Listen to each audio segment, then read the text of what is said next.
El misterio de Belicena Vilca, libro segundo, 50º día. La torre en cuestión consistía en un recinto cuadrado, construido con sólidos bloques de granito, cuyos 4 ángulos estaban perfectamente alineados con los puntos cardinales. Se había hecho retirar todo el mobiliario a excepción de 3 largos bancos sin respaldo, en los cuales se sentaron los hombres de piedra. La única vela de un candelabro de pared iluminaba tenuemente el ángulo oeste. Frente a ese rincón en el suelo, el Noyo depositó la diminuta columna de roca. Después de orientarla convenientemente, se unió a los hombres de piedra. He colocado la piedra en forma semejante a como la hallé en la caverna secreta, dijo. Ahora solo nos resta guardar y observar. Al comienzo nadie notó nada porque el fenómeno se fue produciendo muy lentamente.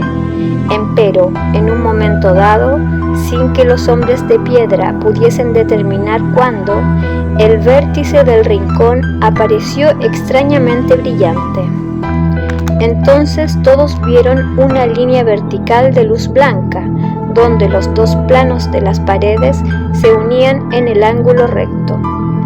Aquella luminosidad cubría completamente el vértice y causaba la sensación de surgir de una delgada hendidura, como si las paredes estuviesen separadas por una rendija infinitesimal, una ventana hacia otro mundo. Pero el vértice de luz era lo que se veía en relación a las paredes de la torre, porque si se alineaba el vértice con la piedra, la imagen cambiaba súbitamente y el fenómeno adquiría su más curioso carácter. Observando de ese modo, la piedra parecía extrañamente incrustada en el ángulo recto. Mas esa visión duraba solo un momento, pues enseguida el ángulo avanzaba hacia adelante y la piedra se perdía en la línea de luz. Esto sorprendía, sin embargo, al examinar el vértice de luz en relación a las paredes, la piedra aparecía nuevamente donde la había colocado el Noyo. Como todos estaban contemplando el vértice de luz, todos vieron llegar al Señor de Venus, y a nadie escapó que su entrada era el producto de un paso, el último paso de una marcha que nadie se atrevía a imaginar por qué camino se había realizado. Sí, el Señor de Venus llegaba caminando, atravesaba el ángulo recto y se situaba sobre la piedra. Y ahora dominaba la torre y miraba a los hombres de piedra. El Noyo se puso inmediatamente de pie y anunció: «Damas y caballeros, os presento al capitán Kiev». «Gracia y honor, sangre de Tarsis», saludó el señor de Venus, expresando con su mano derecha el bala mudra. «Salve, vale», contestaron a coro los hombres de piedra. Aquel ser de clara apariencia humana era en verdad resplandeciente. Un halo violáceo se extendía varias pulgadas en torno suyo y permitía apreciar los detalles de la indumentaria. Esta no podía ser más simple, pues constaba solo de 3 prendas. Una especie de cota de malla fina, escamada, que le cubría la totalidad del cuerpo, a excepción de la cabeza y las manos. Un par de botas de caña corta y un cinto con hebilla octogonal sobre la que estaban grabados un conjunto de signos indescifrables. Las 3 prendas habían sido elaboradas con materiales inimaginables. Comparado con los hombres de piedra, el señor de Venus era un gigante, un codo más alto que los brunaldinos, quienes se contaban entre los caballeros de mayor estatura de Castilla. Tenía el cabello rubio, bastante corto y facciones agradables en el rostro, de tez muy pálida. Pero lo que más impresionaba, pues le otorgaba el indudable aspecto de un ser de otro mundo o perteneciente a una raza desconocida, eran sus ojos carentes de pupila, solo compuestos por un iris color verde esmeralda. Esos ojos, desprovistos de expresión humana, testificaban la inquietante evidencia de que la historia del hombre ha olvidado algo que quizás sea inevitable recordar en nuestra época. Dr. Arturo Siegnagen. Luego del saludo, el capitán Kiev continuó hablando. Aunque no movía los labios, todos le oían perfectamente, y nadie se interrogó sobre el prodigio. Los hombres de piedra advirtieron enseguida que con aquel ser no habría ninguna clase de diálogo. El señor de Venus había venido a traer un mensaje y luego de comunicarlo se iría. Sangre de Tarsis, os traigo el saludo de Nabután, el señor de la guerra, y también os traigo su palabra. Prestad atención, abrid bien vuestros sentidos, porque la presente es oportunidad única, tal vez irrepetible antes de la batalla final. En verdad, ha sido la hazaña que habéis protagonizado al contribuir a destruir los planes del enemigo lo que ha motivado esta visita. En la morada de los dioses, el señor de la guerra y los señores de Venus han bebido el hidromiel con vuestros antepasados. Allí, en la morada de los dioses, os habéis ganado un lugar junto a los héroes de la raza hiperbórea, y en la tierra habéis conquistado el derecho a existir, aún en medio de la mayor ilusión del gran engaño. Es la voluntad de Nabután que vuestra casa exista hasta el día de la batalla final, y que sus miembros acompañen las filas de los dioses portando el estandarte del Espíritu Eterno. Por eso, os ha revelado por mi intermedio a Tiro de Ingibur, su nombre olvidado, la clave del misterio del laberinto, para que vuestro espíritu se reoriente hacia el origen y jamás vuelva a extraviarse. Comprended, señores de Tarsis, que el hombre dormido solo es consciente de un mundo, de una tierra, de una historia a la que considera real, pero que el espíritu cautivo comparte en la ilusión millones de mundos posibles, de tierras semejantes, de historias parecidas. Vosotros sois hombres despiertos, mas el hombre dormido vive, sin saberlo, en millones de mundos a la vez. Su conciencia en ocasiones permanece toda la vida referida a un mundo particular, o eventualmente pasa de un mundo a otro sin notarlo. Pero el hombre dormido es incapaz de distinguir un mundo de otro, pues la ilusión es muy intensa, el sueño demasiado profundo. Diferente es el punto de vista del espíritu cautivo, que subyace encadenado en el alma del hombre dormido. Para el espíritu eterno, cualquiera de esos mundos puede ser real, puede vivirse como real, pero todos son igualmente ilusorios. Para el espíritu, muchos de los hombres que creen existir y muchas de las cosas que se cree que existen no son reales, es decir, son pura ilusión.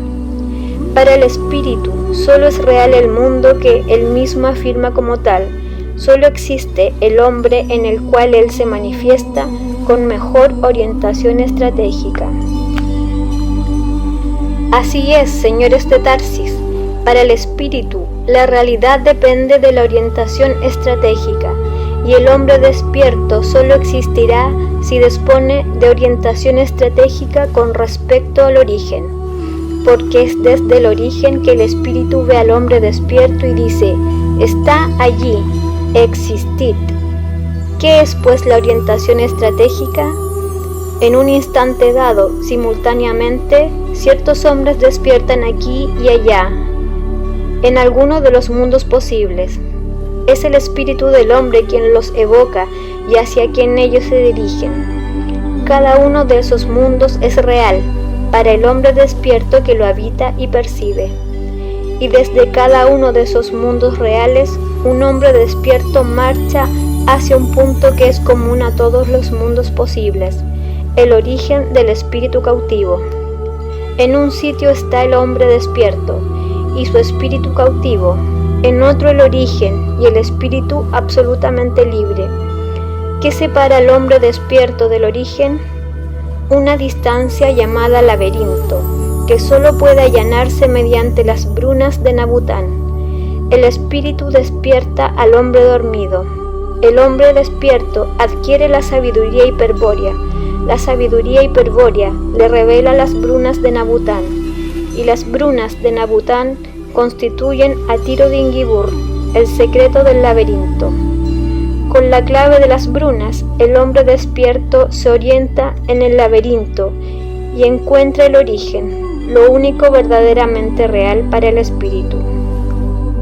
El tiempo necesario para concretar la orientación se lo concede la inmortalidad de la semilla de piedra, que la gracia de la Virgen de Agartha siembra en el corazón de los que buscan el origen.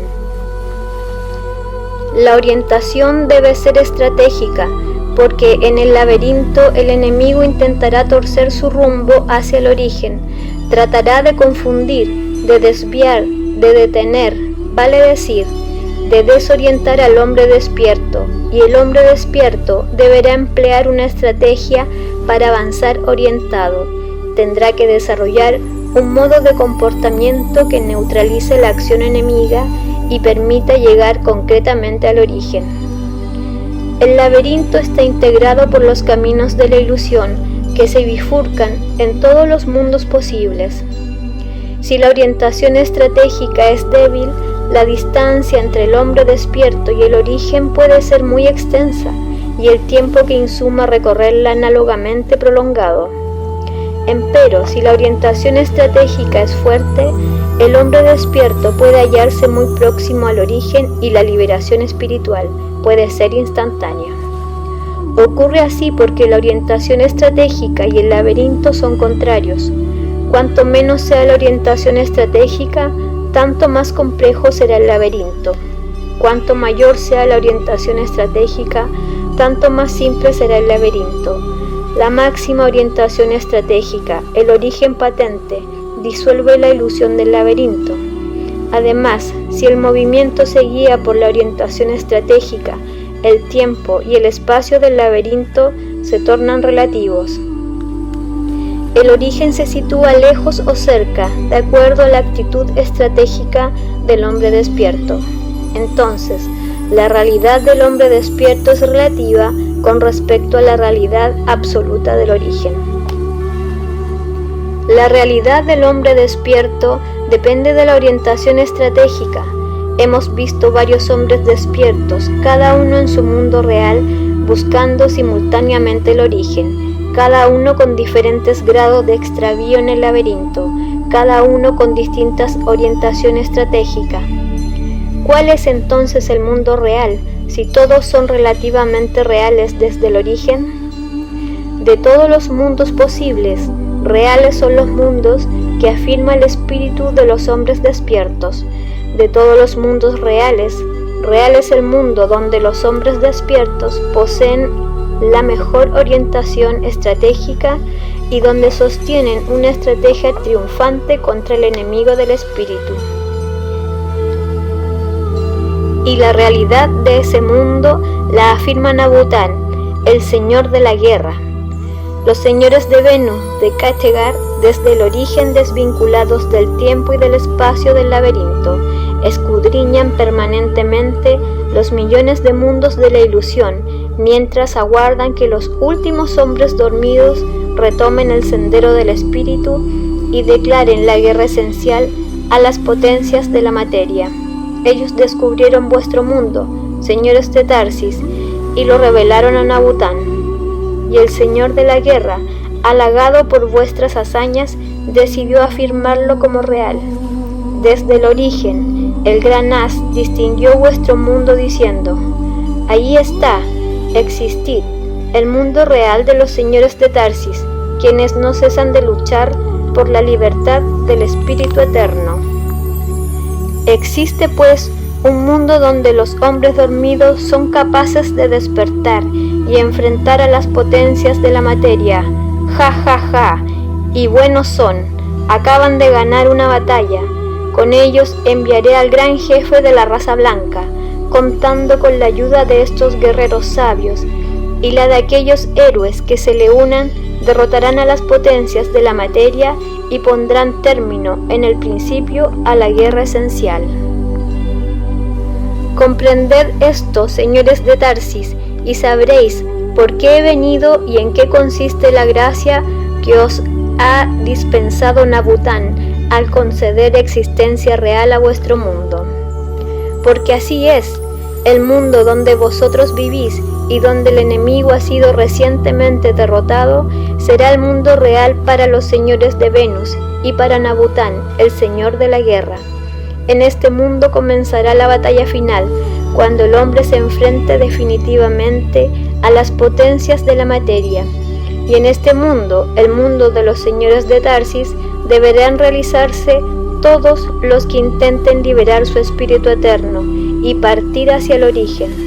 Los guerreros, los héroes, los iniciados hiperbóreos, los verdaderos gnósticos, los hombres de piedra. Oíd, los que busquen y encuentren la sangre de Tarsis, en su mundo asentarán el espíritu en la piedra fría que está en el origen, en la piedra que se sustenta fuera del universo creado y que estará aún en el origen cuando el universo creado ya no exista. Contrariamente, los que pretendan ignorar la sangre de Tarsis o no sean capaces de encontrarla, fundarán su mundo en la ilusión y serán convertidos en lejía al final del tiempo, cuando todo vuelva al uno al final de sus días de manifestación, cuando el final sea igual al principio y la ilusión se disuelva en la nada y solo exista el uno en su simple eternidad. Porque solo el espíritu es eterno. Quien no encuentre su espíritu morirá de muerte final, aunque crea ser inmortal. Y quienes primero van a morir son las almas que más cerca están del final, a donde se han aproximado buscando una quimérica y vana perfección arquetípica. Aquellos cuyas almas evolucionan imitando la meta final propuesta por el Dios Creador Uno, los que se engañan identificando el bien con la paz universal y privan a su espíritu de la oportunidad de luchar, los que adoran al Dios Creador Uno y aman el universo material, los que temen a Jehová Satanás y sirven a las potencias de la materia, los que persisten en afirmar que el espíritu es creado y quieren ponerlo de rodillas frente al supuesto creador, los que se cobijan bajo la paloma de Israel, los que integran la jerarquía de la fraternidad blanca, los sacerdotes de todos los cultos y los que creen que se pueden ser gnóstico y sacerdote a la vez. Esos morirán de muerte final, esos serán reducidos a lejía por voluntad de su Creador. En síntesis, quienes participen del pacto cultural vivirán en la ilusión del alma y morirán de muerte final, y quienes recuerden el pacto de sangre y encuentren la sangre de Tarsis vivirán en la realidad del espíritu y se eternizarán más allá del origen. ¿Comprendéis, señores de Tarsis, qué significa para los demás espíritus cautivos la realidad de vuestro mundo? Vuestra casa ha contraído un compromiso con el hombre, a quien habéis demostrado que se puede triunfar sobre el mal, que es posible vencer a los demonios. En adelante, vuestra misión será acompañar a la historia sin entrar en la historia, porque antes del final, vosotros contribuiréis a quebrar la historia y dar comienzo a la batalla final. Tendréis que estar atento a la historia y vigilar los movimientos del enemigo en la historia para actuar en el momento oportuno. Un gran jefe blanco vendrá entonces a vuestro mundo. Él poseerá el poder de plantear la batalla final contra el enemigo del espíritu. Será un enviado del Señor de la guerra y seguirá el camino señalado por vosotros. Diseñaréis, construiréis y mantendréis despejado ese camino y emplearéis para ello el tiempo que fuese necesario, los siglos que demanden la ilusión de la historia. El gran jefe blanco, el Señor de la voluntad y del valor absoluto, vendrá una vez, 2 veces, 3 veces a vuestro mundo. La primera vez quebrará la historia, pero se irá y causará la insensata risa de los demonios. La segunda planteará la batalla final, pero se irá en medio del rugido de terror de los demonios. La tercera guiará a la raza del espíritu hacia el origen, pero se irá para siempre, dejando tras de sí el holocausto de fuego en que se consumirán los seguidores del Dios uno, hombres, almas y demonios. Pero quienes sigan al enviado del Señor de la guerra serán eternos. Vosotros tratabais de cumplir la misión familiar y guardabais la espada sabia. Ahora os daré instrucciones para llevar a cabo otra misión: preparar en el mundo el advenimiento del enviado del Señor de la guerra. Es su voluntad que así sea, pero esta misión no podéis realizarla obrando como hasta hoy. La estrategia exige que se dividan los esfuerzos y que solo una parte de vosotros se ocupe de cada cosa. Nos pedimos que os separéis una vez más, la penúltima. Es preciso que en los aprestos para la venida del gran jefe blanco intervengan únicamente los hijos de Brunalda de Tarsis. Con ese objetivo deberán trasladarse desde ya a sus heredades de Germania, donde las damas serán cabeza de la estirpe y sostendrán la ficción de su linaje germano y catalán. Allí se mantendrán alerta hasta la época en que surja un emperador alemán afecto a la sabiduría hiperbórea. Él, con la colaboración de otras personas que en ese momento se unirán a vosotros, será quien eche las bases de la futura orden, en la cual el enviado recibirá la más alta iniciación. Esa estirpe de Tarsis, qué honor el suyo, estará junto al gran jefe blanco cuando declare la guerra total a las potencias de la materia. Porque la sabiduría hiperbórea de esa estirpe, de esa sangre de Tarsis, causará la primera venida del enviado del Señor de la guerra. Los hijos de Valentina de Tarsis, en cambio, tendrán que regresar a España y asentarse permanentemente en Turdes. Allí se dedicarán a guardar la espada sabia y a cumplir la misión familiar, hasta la época que surgirá un hombre de piedra, que verá en la piedra de Venus la señal lítica de Kattegat. Tal imagen le indicará un camino, que deberá seguir sin vacilar. Tomará entonces la espada sabia y, acompañado por los restantes hombres de piedra del linaje de Valentina, partirá hacia un país lejano y desconocido, donde será cabeza de una estirpe nueva. Sí, señores de Tarsis, a ese iniciado se le permitirá iniciar la estirpe transmitiendo la herencia familiar por la vía masculina. Pero después de él, su descendencia continuará la tradición iniciática matrilineal y se comprobará que los hombres de piedra proceden aún de esa vía. Y esa estirpe de Tarsis, que gloria la suya, participará activamente en la batalla final, porque la sabiduría hiperbórea de esa estirpe, de esa sangre de Tarsis, causará la segunda venida del enviado del Señor de la guerra. Por último, os haré una advertencia. Al fracasar los planes de la fraternidad blanca en Europa, hay una parte de los mismos que también ha quedado neutralizada y de la cual vosotros lo ignoráis todo. Es la que se refiere a la misión de Quiblón, el gran sacrificador. Él iba a venir para anunciar la gloria y la victoria de Israel con la sinarquía del pueblo elegido, e iba a ofrecer 3 pueblos en holocausto a él uno. La sinarquía no podrá concretarse por ahora debido a vuestra resuelta acción, pero es posible que en una época no muy lejana el enemigo envíe de todos modos a Quiblón para forzar la marcha de la historia. Será entonces muy difícil detenerlo.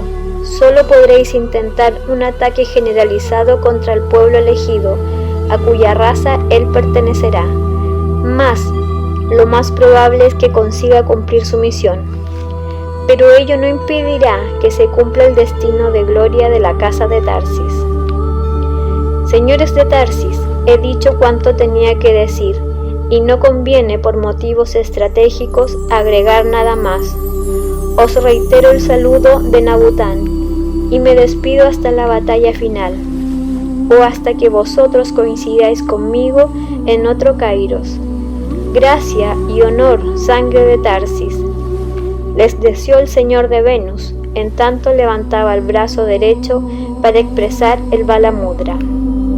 Salve, capitán Kiev, respondieron los hombres de piedra, practicando también el Bala Mudra, que era el antiguo saludo secreto de la casa de Tarsis.